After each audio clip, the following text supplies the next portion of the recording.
Assalamualaikum warahmatullahi wabarakatuh. Nama saya Muhammad Manakin. Saya di sini akan menjelaskan tentang dinasti Umayyah dan dinasti Abbasiyah. Yang pertama, dinasti Umayyah. Dinasti Umayyah merupakan pemerintahan kaum muslimin yang berkembang setelah masa Khulafaur Rasyidin yang dimulai pada tahun 41 Hijriah sampai 600 atau 661 Masehi. Dinasti Umayyah yang berpusat di Damaskus mulai terbentuk sejak terjadinya peristiwa Takhrim pada perang sivil. Perang yang dimaksudkan untuk menuntut belas atas kematian Khalifah Utsman bin Affan itu semua akan dimenangkan oleh pihak Ali. Tetapi melihat kekalahan itu, Muawiyah segera mengajukan usul kepada pihak Ali untuk membentuk kepada hukum umum. Pada masa Khalifah Bani Umayyah terdapat beberapa khalifah yang sangat berpengaruh. Di antaranya adalah Al-Walid bin Abdul Malik, Umar bin Abdul Aziz. Di bawah kepemimpinan Al-Walid bin Abdul Malik, kekuasaan Islam meluas ke Spanyol atas perang pasukan yang dipimpin Torik bin Ziyad. Bukan hanya itu, karena kekayaan kerajaan yang semakin melimpah ruah serta pembangunan sangat ditambahkan. Pembangunan masjid-masjid, pabrik-pabrik dan sumur di Galata. Di antara masjid yang dibangun adalah Masjid Al-Amawi di Damaskus, Masjid Al-Aqsa di Yerusalem, dan perluasan Masjid Nabawi di Madinah. Selain membangun Masjid Al-Maulid, juga turut membangun rumah sakit untuk para penyandang penyakit kusta di Damaskus. Pada zaman inilah peradaban Islam mengalami kemajuan. Sementara itu, Khalifah Umar bin Abdul Aziz sangat terkenal dengan kekayaannya. Namun setelah menjabat sebagai khalifah, beliau menjalani hidup dengan segala kesederhanaan yang terkenal dengan sifat jujur dan adilnya.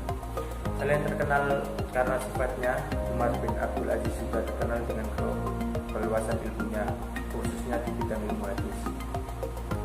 Pada masa inilah untuk pertama kalinya Umar bin Abdul Aziz memerintahkan secara resmi untuk mengumpulkan hadis. Ia juga mendamaikan konflik panjang yang terjadi antara sekte Umayyah, Syiah, dan Khawarij. Harus diakui memang, masa kepemimpinan Bani Umayyah terdapat banyak sekali kemajuan yang telah dicapai, baik di bidang politik maupun di bidang keilmuan. Pada waktu itu banyak sekali kebijakan yang dikeluarkan oleh para khalifah Bani Umayyah dan menguntungkan masyarakat, khususnya umat Islam. Banyak sekali ekspansi yang dilakukan secara besar-besaran sehingga kekuasaan Islam meluas sampai ke Afrika Utara bahkan Spanyol.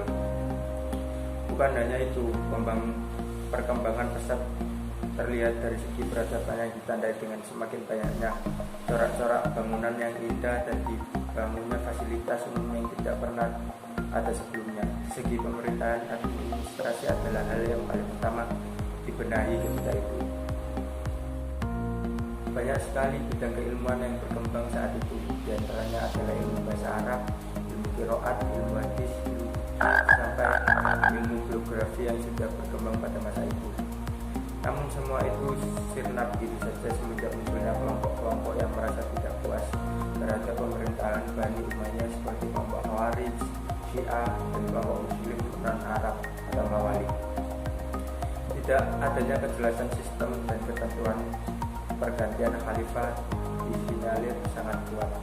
Menjadi dalil ketidakpuasan tersebut, ditambah lagi tidak ada niatan atau sikap untuk melanggar persatuan menjadi hal paling krusial, sehingga antara kedua belah pihak yang bersaing malah semakin memancing menuju konflik. Bukan hanya itu saja, sikap bermewah-mewahan sebagai keluarga di lingkungan khalifah membuat mereka tidak mampu menanggung beban negara yang sangat berat. Terlebih terbunuhnya Khalifah Marwan bin Muhammad oleh tentara Abbasiyah di kampung Kusir, daerah Bani Su'aib, menjadi tanda berakhirnya dinasti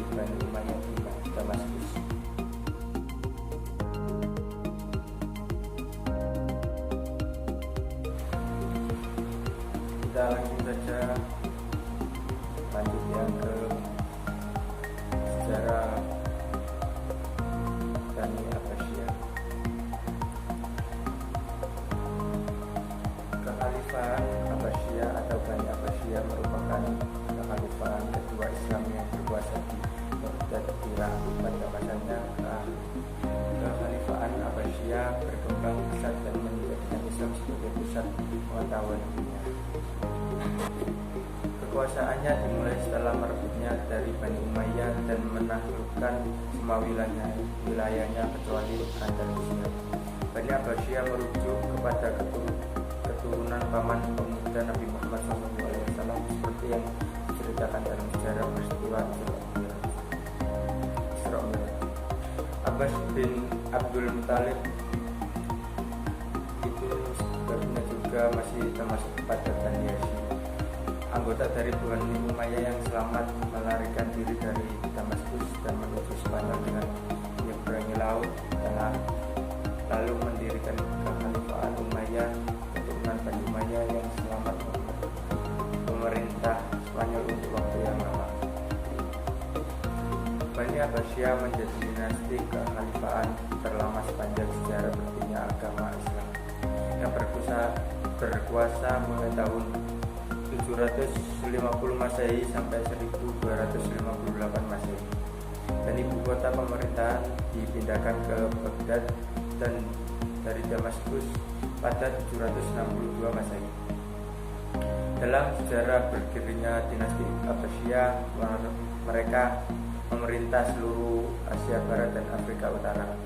Bani Abbasiyah lebih fokus pada dataran Irak dan Iran daripada wilayah Mesir seperti Israel, Suriah, Lebanon, dan Mesir.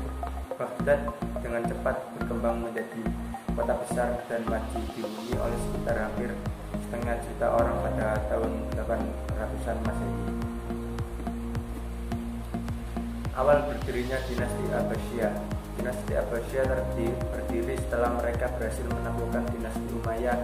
Keturunan Al-Abbas menjadi pendiri dinasti Abbasiyah, yaitu Abdullah al-Saffah bin Muhammad bin Ali bin Abdullah bin Abbas. Kelompok Abbasiyah merasa lebih layak memegang tonggak kekuasaan daripada Bani Umayyah karena mereka berasal dari Bani Hashim yang lebih dekat dari keturunannya dengan Nabi Muhammad SAW. Saat itulah sejarah berpunya Bani Umayyah. Sejarah berdirinya dinasti Abbasiyah tidak dapat dilepaskan dari peperangan yang berdarah dan gejolak. Pada awalnya cicit dari Abbas bernama Muhammad bin Ali berkampanye untuk mengembalikan kekuasaan pemerintahan kepada keluarga Bani Hashim di Parsi ketika Umar bin Abdul Aziz masih memerintah. Menjelang berakhirnya dinasti Umayyah, ada kelompok dari Bani Hashim yang teraniaya sehingga melakukan perlawanan. Kelompok Bani Hashim keturunan Ali dipimpin oleh Abu Salamah dan keturunan Abbas dipimpin oleh Ibrahim al-Imam. Selain itu juga ikut kelompok keturunan bangsa Persia pimpinan Abu Musli al-Khurasan bekerja sama menaklukkan dinasti Umayyah. Pada akhirnya kaum Abbasiyah berhasil menaklukkan pemimpin terakhir Umayyah, yaitu Marwan bin Muhammad. Abu Abbas al-Saffah berhasil meruntuhkan Bani Umayyah dan diangkat sebagai khalifah. Masa kejayaan dinasti Abbasiyah. Sejarah berdirinya dinasti Abbasiyah memasuki masa kejayaannya dengan menerapkan pola pemerintahan yang berbeda-beda sesuai dengan perubahan politik, sosial, dan budaya. Pusat pemerintahan saat itu terletak di Kufah.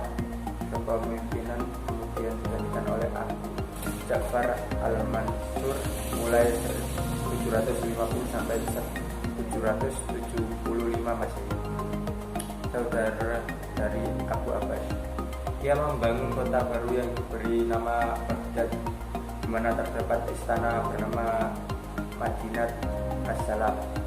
Pada periode awal sekitar 770 sampai 847 Masehi, kegiatan perluasan wilayah masih diutamakan dinasti Abbasiyah dan membuat fondasi sistem pemerintahan yang akan menjadi panduan bagi kepemimpinan selanjutnya. Setelah itu Abbasiyah dipimpin oleh Al-Amin dan Al-Ma'mun Al-Rasyid. Putra Harun Al-Rasyid, Al-Ma'mun dipimpin sejak 813 sampai 833 Masehi dan memperluas Baitul Hikmah menjadi akademi ilmu pengetahuan pertama di dunia. Pada masa Bani Umayyah, wilayah kekuasaannya tetap sejajar dengan batas-batas wilayah kekuasaan Islam. Namun pada masa pemerintahan Abbasiyah ini, kekuasaan mereka tidak pernah diakui di Spanyol dan seluruh Afrika Utara kecuali sebagian kecil Mesir. Dalam pertanyaannya, banyak wilayah berada dalam kekuasaan khalifah hanya dalam bentuk pengiriman upeti pajak dari gubernurnya masing-masing. Pada saat itu, kekhalifahan Abbasiyah mulai menunjukkan kemunduran. Provinsi-provinsi tersebut mulai melepaskan diri dan tidak lagi membayar pajak, bahkan berusaha menguasai kekhalifahan itu sendiri. Sejarah Perang Uhud juga terjadi setelah kekhalifahan Abbasiyah selesai dan menjadikan kekuasaan bercampur tangan serta menimbulkan berbagai perang seperti dalam sejarah Perang Badar.